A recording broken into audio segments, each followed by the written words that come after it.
I've already taken the liberty of putting some 1/4-inch wire loom on this 3-pin harness that I've already twisted up. Now in here I have 3. One is for my hood input wire. I have one here for my tack signal, and I have one for my siren output. So what I'm going to do now is I'm going to take this screwdriver, and if you don't own one of these, this is a really good tool to have. It's just a really long screwdriver. They're lots of fun. And they make your job so much easier when you have to get a wire from here through the firewall and into that engine bay. So the way I do it is this. I usually take it, let a little bit of the wire cover the tip of my screwdriver, and I'll just wrap it around really tight. Depending on your situation in your car. This car here has a big grommet and is pretty forgiving, so I can take this, jam it through, and I'm going to go on the firewall side, pull it through, and then when it comes through, it's already going to be in the midway of my loom, so my wire is going to be protected on both sides, and that's very important. So let me get that wire through. I'll show you. I'll see you on the other side. Now right here you can see these are where my other 3 wires had come out. So I'm just going to grab those, pull them off my screwdriver. I'm just going to go around real quick, pull out that screwdriver. Okay, so my harness is through the firewall, all 3. So what I'm going to do is I'm just going to work from one point around. So my first one I want to connect is going to be my tack. And in this car, I know it's the white right here at the ignition module. Now if you need to figure out what your tack wire is in your car, the way you do it is just set your multimeter to AC.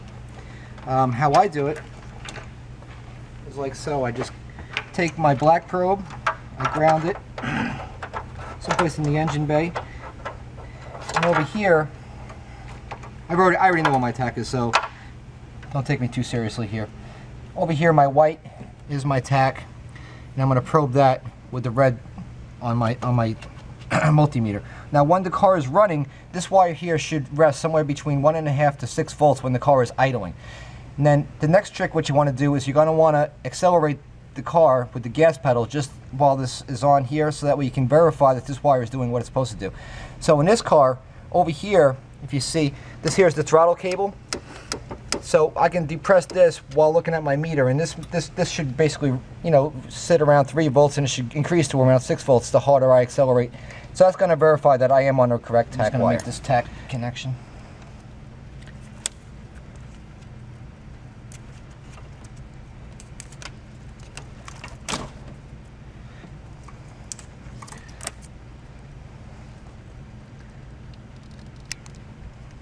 All right, there is my tack, the white wire.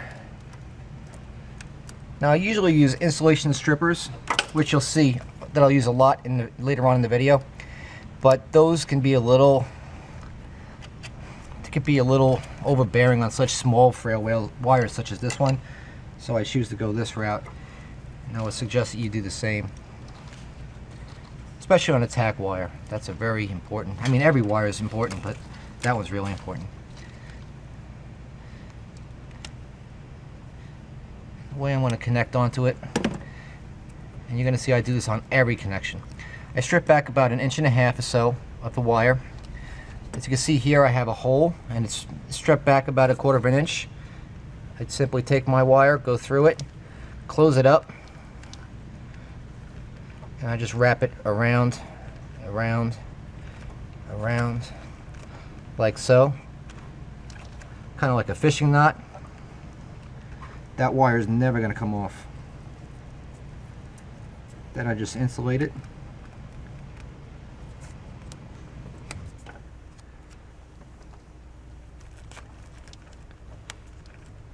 Once onto my initial connection like so. I'm going to harness those all back together, then I'm going to go around it once again.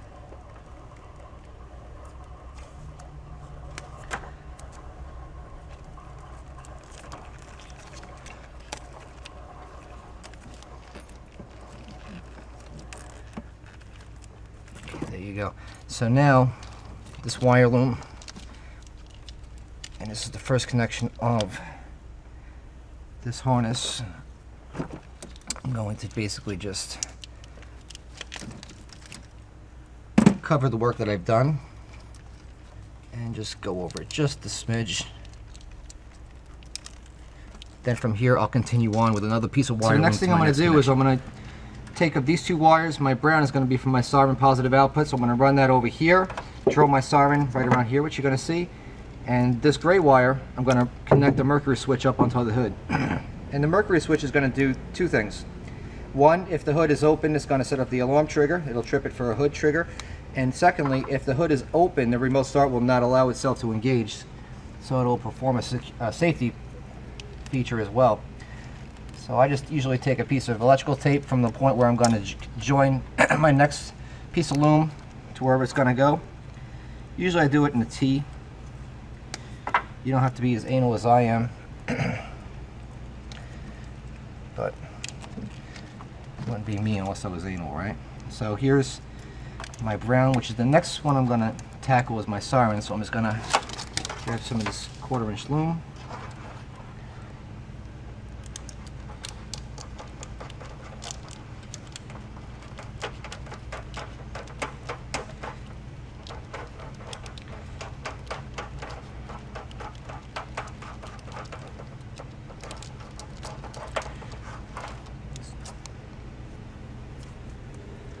It's going to kind of like leave that loosey-goosey like that for now.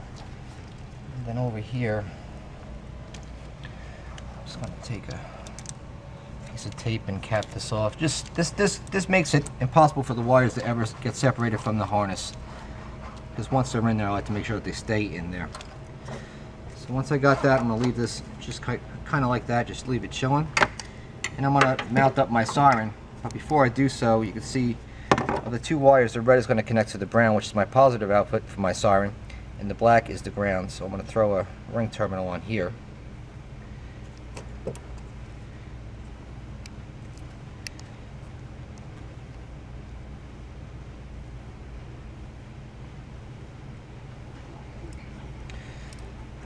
So we got the black ground on.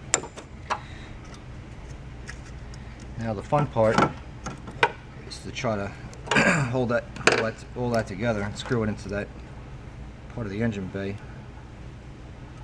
Before I do that, just to make my life a little simpler, I'm going to get rid of some of this excess wire on the wire loom, and I'm going to route this siren cable to right around where I want it to be at. And when I do so, I'm going to put a little bit of pre-thought, because you never know who's going to be in here next, and you don't want to be in ways of any of the stock harnesses ever, if you can ever avoid it.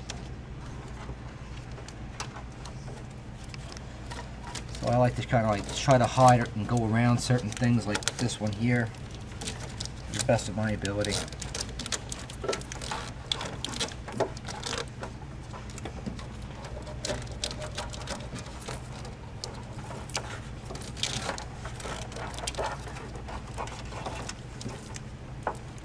Talk about just making it.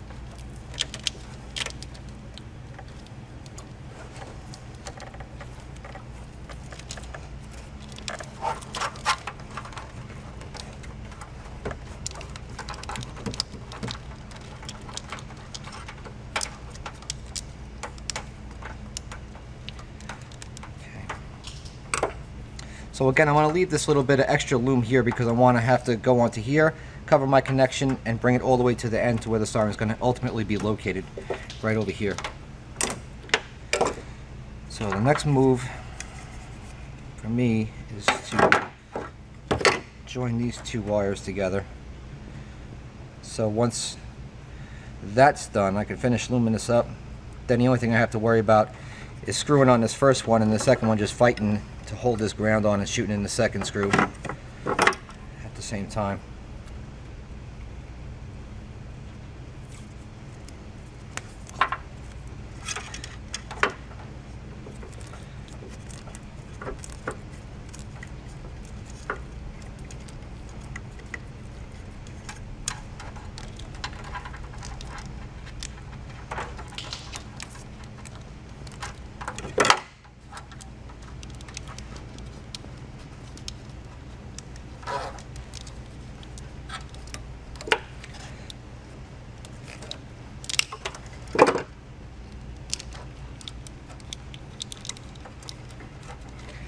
So you can see I got that nice and close.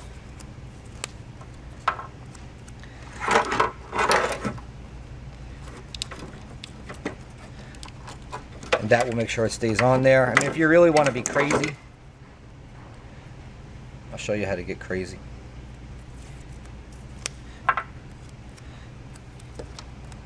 can throw one in the middle if you're worried about it bunching up or falling off or whatever. So there you go. My siren is connected. Loom is all the way up to here. So no matter what, if any grease or oil or anything else ever gets onto this harness, it's totally protected. Not that a bad guy's ever going to have access to it, because number one, my harness is totally hidden in all this black loom, so it'll never be detectable. Secondly, it's impossible to get underneath this car to ever cut the siren wire. Number three, I'm going to go in here because when you shoot the siren in a downward position against other metallic objects, it's going to increase the output. So that's another good point. And lastly, when you mount your siren, make sure it's always going down. Never be it like this or anything over 90 degrees, because it'll start to collect water and it will destroy the speaker inside your siren. So when you do that, make sure you just don't ever mount it in the wrong position. So what I'm going to do now is grab a couple self-tapping screws. If you don't know what self-tapping screws are, they look like this, the little wafer tech heads. These are little 1/4 inch guys, and you can see they have this little groove on the point there that'll grab right into the metal and eat it up and suck this right in there.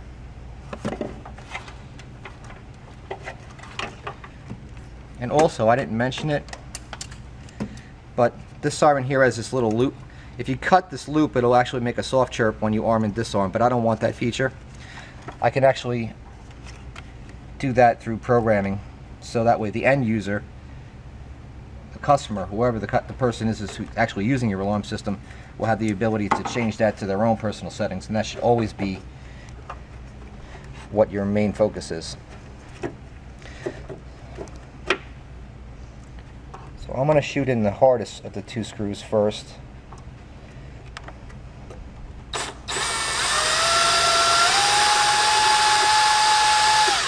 And I can see this is going to be harder than I thought. So what I'm going to do is I'm just going to remove the siren, which is kind of causing me some grief. I'm actually going to start the screw first.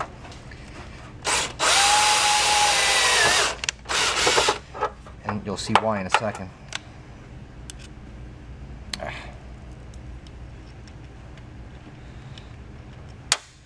Of course, Murphy's got to get his piece always. Alright, so. God damn.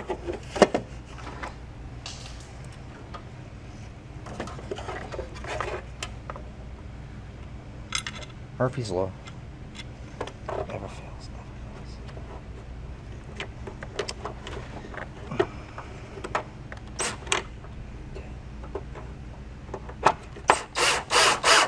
Okay, there we go. One down, one to go.